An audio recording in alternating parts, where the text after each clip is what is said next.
Hello, good evening, शुभ संध्या। आज की इस क्लास में हम लोग बहुत ही इंपॉर्टेंट टॉपिक डिस्कस करने वाले हैं जो कि आपके एग्जाम के लिए बहुत ही ज्यादा इंपॉर्टेंट है। और इस टॉपिक में हम लोग पढ़ेंगे हिंदी भाषा का उद्भव एवं विकास। और इस हिंदी भाषा एवं उद्भव एवं विकास के हम ऐसे तथ्यों को जानेंगे जो कि हमारी परीक्षा के लिए बहुत ही महत्वपूर्ण है। सारे के सारे क्वेश्चंस आपके लिए बहुत ही इंपॉर्टेंट होने वाले हैं। और जो महत्वपूर्ण हम यहाँ पे सेगमेंट पढ़ रहे हैं ये हमारे स्टेट एग्जाम्स के लिए बहुत ही महत्वपूर्ण है, जिसमें खास तौर पर हमारे जो इस टॉपिक की बात कर रहे हैं हिंदी भाषा का उद्भव एवं विकास। और हमें इस ऐसे पैटर्न को पढ़ना है, हमें ऐसे पैटर्न को पढ़ना है जो कि हमारे एग्जाम के लिए बहुत ही ज्यादा क्या है, इंपॉर्टेंट है खास तौर पर। तो आइए शुरू करते हैं सेशन की शुरुआत। हिंदी, जैसा कि यहां पे लिखा हुआ है हिंदी भाषा का उद्भव एवं विकास। तो हिंदी शब्द पूर्ण रूप से ईरान में विकसित हुआ। कहां पे विकसित हुआ? ईरान में विकसित हुआ। और ईरान को कहते हैं फारस। ईरान को कहते हैं फारस। अर्थात सबसे पहले सवाल पूछता है आपका कि हिंदी किस भाषा का शब्द है, तो ये फारसी भाषा का शब्द है। किस भाषा का शब्द है? फारसी भाषा का शब्द है। और खास तौर पर इसके विकास की जानकारी की अगर हम बात करें तो सातवीं शताब्दी में, यानी 7वीं शताब्दी में खास तौर पर एक कवि हुए औफी साहब।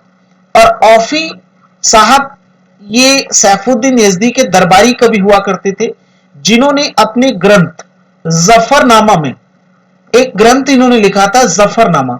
और इस जफरनामा ग्रंथ में सबसे पहले हिंदी को हिंदवी के रूप में इन्होंने प्रयोग किया। तो सबसे पहला सवाल पूछता है कि हिंदी शब्द का प्रयोग सबसे पहले कहां मिलता है, तो ये जफरनामा ग्रंथ में मिलता है, इसका प्रयोग किया गया। और हिंदी किस भाषा का शब्द है, तो ये फारसी भाषा का शब्द है। ऐसा यहां पर सीधे तौर पर क्वेश्चन पूछ लेता है। और एक सबसे महत्वपूर्ण बात हम यहाँ पे सीखेंगे, चूंकि भारत की सबसे जो पुरानी सभ्यता है जिसका नाम है सिंधु सभ्यता। और इस सिंधु सभ्यता के आसपास से गुजरने वाले ईरानी या फारसी लोग जब भारत में, तो इनकी सबसे एक महत्वपूर्ण बात क्या है कि ये लोग स का उच्चारण ह के रूप में करते थे, स का उच्चारण हा के रूप में करते थे, और ध का उच्चारण दा के रूप में। जैसे यहां पर अगर आप देखेंगे एक शब्द है सप्ताह, तो सप्ताह को इन लोगों ने क्या कहा? हफ्ता कहा। सप्ताह को क्या कहा? हफ्ता कहा। हफ्ता मतलब एक वीक। तो सिंधु से यहाँ पे ये विकसित हुआ हिंदू, और हिंदू से यहां पर आप देखेंगे कि ये हिंदुस्तान हुआ। और हिंदुस्तान, यहाँ के लोग जो कहलाए वो हिंदू कहलाए। और इनके द्वारा जो बोली या प्रयोग की गई वो भाषा कौन सी कहलाई? हिंदी कहलाई। तो ये थी तथ्यात्मक जानकारी हमारे ईरान या फारस के द्वारा जो ये जानकारी हमें मिलती है। जो कि भारत की जो आर्य भाषा है, भारत की जो आर्य भाषा है, खासतौर पर देखेंगे भारत की जो आर्य भाषा है, आर्य का अर्थ होता है श्रेष्ठ। आर्य का अर्थ क्या होता है बच्चों? श्रेष्ठ। यानी आर्य का अर्थ श्रेष्ठ है। तो आर्य की भाषा या आर्यों की भाषा, भारत की आर्यों की जो भाषा है ये कौन सी है अगर आपसे पूछेगा, तो ये है संस्कृत। ये कौन सी भाषा है भाई? संस्कृत है। अब संस्कृत से, चूंकि प्राचीन भाषा संस्कृत है और संस्कृत ये देववाणी है। संस्कृत कैसी भाषा है? ये देववाणी के रूप में जानी जाती है। अब इस संस्कृति के दो रूप यहाँ पे फैले। एक थी वैदिक संस्कृत जो कि वेद वेदांगों में प्रचलित हुई, वैदिक संस्कृत कहलाई। और दूसरी संस्कृत जो लोगों के द्वारा प्रयोग की गई वो कहलाई आपकी कौन सी? लौकिक संस्कृत कहलाई। कौन सी कहलाई? ये लौकिक संस्कृत कहलाई। इस तरीके से जैसे जैसे इसमें परिवर्तन होते गए वैसे वैसे इस भाषा में बदलाव आते गए। क्या क्या बदलाव आए, कैसे कैसे यहाँ पे इसका विकास हुआ, तो इसकी सारी तथ्यात्मक जानकारी को हम लोग डिटेल से समझेंगे। तो हमारे भारत की जो प्राचीन भाषा है, अगर आपसे सवाल पूछेगा कि प्राचीन भाषा या आर्य भाषा कौन सी है, तो ये संस्कृत है। संस्कृत देववाणी भी कहलाती है। संस्कृत के बाद एक भाषा का विकास हुआ जिस भाषा का नाम है पाली भाषा। और पाली से यहाँ पर एक भाषा विकसित होती है प्राकृत, और प्राकृत भाषा से यहाँ पर एक भाषा का विकास होता है जिसे कहते हैं अपभ्रंश। यानी अपभ्रंश, और अपभ्रंश से एक भाषा विकसित होती है जिसका नाम है अवहट्ट। जिसका नाम क्या है, अवहट्ट है। याद रखिएगा, बहुत ही महत्वपूर्ण, याद रखिएगा बहुत ही महत्वपूर्ण है, बहुत ही ज्यादा। तो अवहट्ट से यहाँ के बाद जो विकसित होती है वो हिंदी कहलाती है। वो क्या कहलाती है, हिंदी। और ये जो अपभ्रंश है, अपभ्रंश का मतलब एक तरीके से टूटी फूटी भाषा, टूटी फूटी भाषा का विकास यहाँ पे होना शुरू हो गया। जैसे लोग कहते हैं गाड़ी पंचर हो गई, तो गाड़ी पंचर नहीं होती है, पहिया पंचर होता है। याद रखिएगा, उल्टा बोलते ही शब्दों को, इस तरीके से अपभ्रंश। अपभ्रंश के साथ और बिगड़ा हुआ यहाँ पे जो रूप आया, बिगड़ा हुआ जो रूप आया है, जो बिगड़ा हुआ पन आया, उसको क्या कहा गया, अवहट्ट कहा गया। जैसे आज भी लोग कहते हैं आटा पिसवा लेना, गेहूं पिसवाने के लिए नहीं कोई कहता है। तो हम लोग ऐसे अपभ्रंश से विकसित हुए। और हिंदी, चूंकि धीरे धीरे जब हम आधुनिक हिंदी की बात करने लगे, तो आधुनिक हिंदी चूंकि फारसी के साथ साथ विकसित हुई, इसलिए उसमें कई सारे और भी भाषा के शब्दों का यहाँ पर समावेश आपको देखने को मिलता है। और इसको हमने मानक भाषा के रूप में स्वीकार कर लिया, जो कि संविधान में इसको रखते हैं। मानक भाषा या संविधान में इसको रखते हैं। तो प्राचीन भाषा कौन सी है, संस्कृत। पाली भाषा का विकास कहां पे किया गया, ये बौद्ध धर्म में किया गया। प्राकृत का विकास कहां पे किया गया, तो ये भाई जैन धर्म में किया गया। कहां पे किया गया, जैन धर्म में किया गया, जैन धर्म में। और इसके साथ साथ यहाँ पे अगर हम बात करते हैं तो जैन धर्म में इसका विकास हुआ। धीरे धीरे हमारे अकबर के शासनकाल तक आते आते ये हिंदी पूर्ण रूप से क्या हो चुकी थी, विकसित हो चुकी थी। तो इस प्रकार से यहाँ पर हिंदी का क्या होता है, विकास माना जाता है।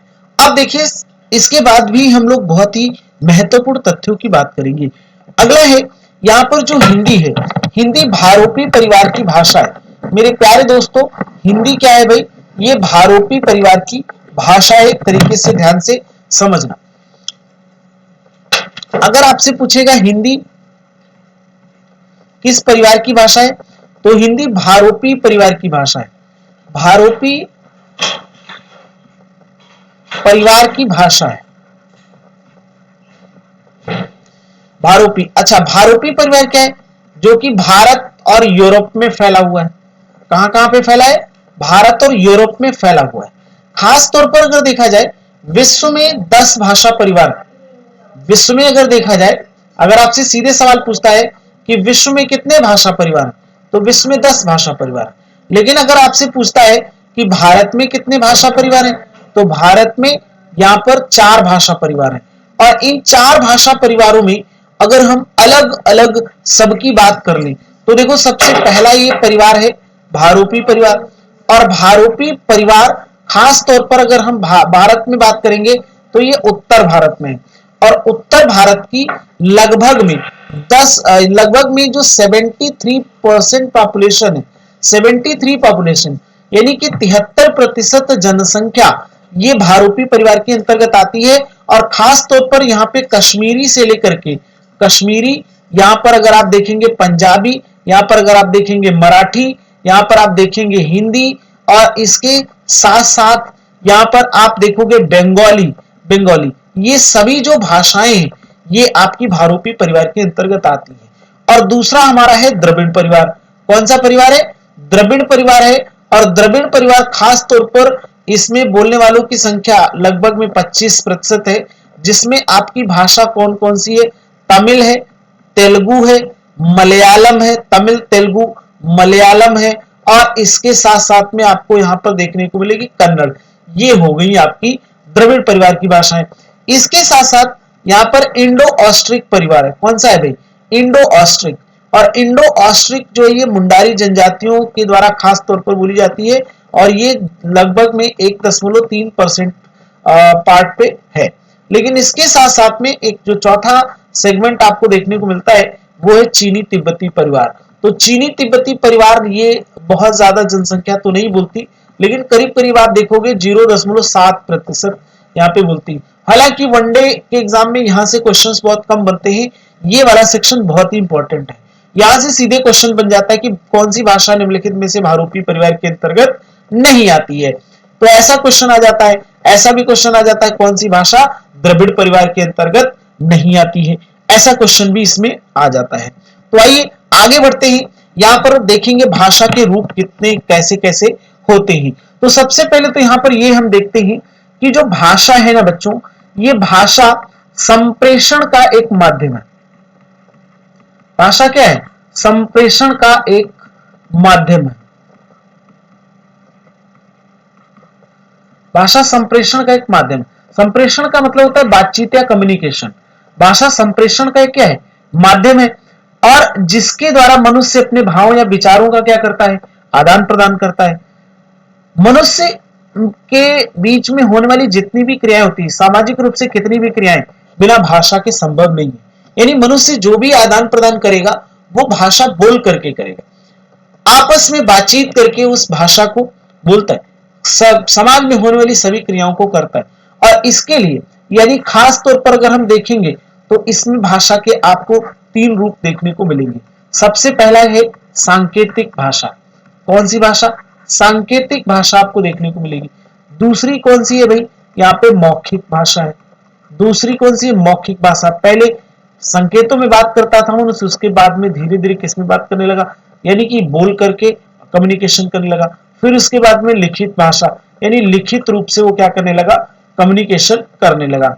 तो ये भाषा के तीन रूप है। लेकिन प्यारे यहाँ पे सभी बच्चों एक चीज याद रखना, जो ये सांकेतिक भाषा है, सांकेतिक भाषा को लेकर के अगर हम बात करते हैं और मौखिक भाषा को, ये दोनों अस्थायी है, यानी इसमें स्थायित्व तो नहीं, या कि ये असैद्धांतिक भी है, सैद्धांतिक नहीं, लेकिन ये क्या है? स्थायी है सिद्धांतों पर। कहते ना प्रत्यक्षम किम प्रमाणम, प्रत्यक्षम किम प्रमाणम, लिखित जो है स्थायी है, कभी भी रहेगा। भाई सिंधु लिपि अगर लिखित रूप में पाई गई होती, उसके बारे में साक्ष्य मिले होते कि इसको पढ़ा गया है, तो इसका विकास हुआ होता। इसको नहीं पढ़ा गया, सवाल पूछा जाता कौन सी लिपि भारत की ऐसी जिसे अभी तक पढ़ा नहीं जा सका, तो सिंधु लिपि एक ऐसी लिपि जिसे अभी तक पढ़ा नहीं जा सका है। तो मौखिक भाषा ये स्थायी नहीं होती है। मौखिक जो भी हम आपस में कम्युनिकेशन बातचीत कर लेते हो अगले दिन भूल जाते हैं। संकेत भी स्थायी नहीं होते, तो अस्थायी या असैद्धांतिक भी कहलाते। लेकिन लिखित भाषा क्या है? स्थायी होती है, परमानेंट होती है, और इस सिद्धांतों पर भी काम करती है। हर चीज में लिखित या साक्ष्य या प्रमाण चाहिए होता है। तो सांकेतिक भाषा जो संकेतों में बात की जाए, मौखिक भाषा जो मुंह से बोल करके बातचीत कम्युनिकेशन किया जाए, लिखित भाषा जो लिख करके कम्युनिकेशन किया जाए, उसे हम कहते हैं लिखित भाषा। तो ये भाषा के इस तरीके के रूप हैं। लेकिन अब हम आते हैं सबसे महत्वपूर्ण बात करते हैं भाषा के प्रकार। तो भाषा के प्रकार को अगर हम देखेंगे तो यहाँ पे दो प्रकार से इसका वर्गीकरण करेंगे, और इस वर्गीकरण में हम देखिए पाएंगे किस तरीके से। एक यहाँ पर हमारी जो भाषा है वो है कौन सी? औपचारिक भाषा। कौन सी भाषा होती है? औपचारिक भाषा होती है, यानी कि जिसको हम लोग फॉर्मल लैंग्वेज के रूप में इस्तेमाल करते हैं। और एक हमारी भाषा कौन सी है? अनौपचारिक। एक भाषा हमारी कौन सी है? एक हमारी भाषा अनौपचारिक है। तो जो औपचारिक भाषा होती है, इस औपचारिक भाषा में हम लोग देखते हैं कि जो ऑफिशियली होती है, ऑफिशियली खासतौर पर क्षेत्र विशेष की नहीं, यानी कि खासतौर पर हम देखेंगे जो कार्यालयी भाषा होती है, कार्यालयी या फिर स्टैंडर्ड होती है, कार्यालयी या फिर स्टैंडर्ड भाषा होती है, स्टैंडर्ड भाषा का रूप होता है। लेकिन जब हम अनौपचारिक की बात करते हैं तो ये भाषा घर परिवार यानी कि आस पड़ोस के लोग, यानी कि जो समाज के द्वारा या पास पड़ोस के लोगों के द्वारा, पास पड़ोस के लोगों के द्वारा ये बोली जाती है, के द्वारा ये क्या की जाती है? बोली जाती है। तो ये वाली भाषा जो है ये इनफॉर्मल लैंग्वेज कहलाती है, और इसका प्रयोग सब जगह नहीं करते, सार्वजनिक जगह। लेकिन इसमें यहाँ पर हम देखेंगे, जैसे मान लो स्कूल में कोई बोल रहा है या कोई ऑफिस में बोल रहा है, तो ऐसी भाषा क्या कहलाएगी? औपचारिक कहलाएगी। लेकिन कोई आपस में मित्र दोस्त यार या इस तरीके से बात कर रहे हैं तो वो सभी अनौपचारिक भाषा में बात करते हैं। उसके लिए कोई मतलब एक स्टैंडर्ड रूप की जरूरत नहीं है, जो मतलब कम्युनिकेशन में यूज करते हैं वो सब कर सकते हैं। लेकिन यहाँ पे हमें सोच समझ करके बोलना होता है, स्टैंडर्ड भाषा के रूप को अपनाना होता है। अब देखिए यहाँ पर इन्हीं को हम अगर संवैधानिक रूप से बांट देते हैं तो ये तीन रूपों में बढ़ जाती है। एक तो मातृभाषा हो जाती है, और दूसरी यहाँ पे हो जाती है राजभाषा। दूसरी कौन सी हो जाती है? राजभाषा हो जाती है। और तीसरी कौन सी हो जाती है? यहाँ पर राष्ट्रभाषा हो जाती है। कौन सी हो जाती है? राष्ट्रभाषा हो जाती है। अब देखिएगा इन तीनों का हम डिटेल अलग अलग करेंगे, अलग अलग, और इसको बहुत ही डिटेल से पढ़ेंगे। खास तौर पर यहां से जितने भी आपके एग्जाम में क्वेश्चंस पूछे जाते हैं उन सभी की बात हम करेंगे। ठीक है, आइए तो देखिए यहां पर सबसे पहली भाषा कौन सी, सबसे पहली कौन सी भाषा है, मातृभाषा। और मातृभाषा का मतलब है जो मातृ अर्थात मां से शुरू होती है, यानी मां की बोली होती है। मातृभाषा कौन सी है, मां की बोली या क्षेत्र विशेष की जो बोली होती है। कहां की, क्षेत्र विशेष की बोली क्या कहलाती है, क्षेत्र विशेष की बोली क्या कहलाती है, ये मातृभाषा कहलाती है। क्षेत्र विशेष की बोली क्या कहलाती है, मातृभाषा कहलाती है। ये बात याद रखना है। ठीक है, अच्छा अब देखिएगा खास तौर पर हम मातृभाषा को लेकर के बहुत सारी तथ्यात्मक जानकारी की बात करते हैं। तो मातृ मतलब हमारी जो क्षेत्र विशेष की बोली उसको क्या कहते हैं, मातृभाषा। अच्छा, जो बच्चा होता है उसके मस्तिष्क का विकास मातृभाषा में ही होता है। सबसे पहले वो अपनी मातृभाषा में क्या होता है, विकसित होता है। और प्राथमिक और उच्च प्राथमिक स्तर पर बच्चों को पढ़ाई जाने वाली उनकी क्या होती है, मातृभाषा। हमारे महात्मा गांधी जी ने भी कहा है कि मातृभाषा यानी सबकी अलग अलग हो सकती है, और बच्चों की प्राथमिक और प्राथमिक स्तर के बच्चों की शिक्षा मातृभाषा में देनी चाहिए, ये अनिवार्य है। मतलब ऐसा कहा हमारे महात्मा गांधी ने। और वास्तव में मातृभाषा में बच्चे के मस्तिष्क का विकास सरलतम रूप से होता है और वो अपने क्षेत्र विशेष की भाषा को बोलता है।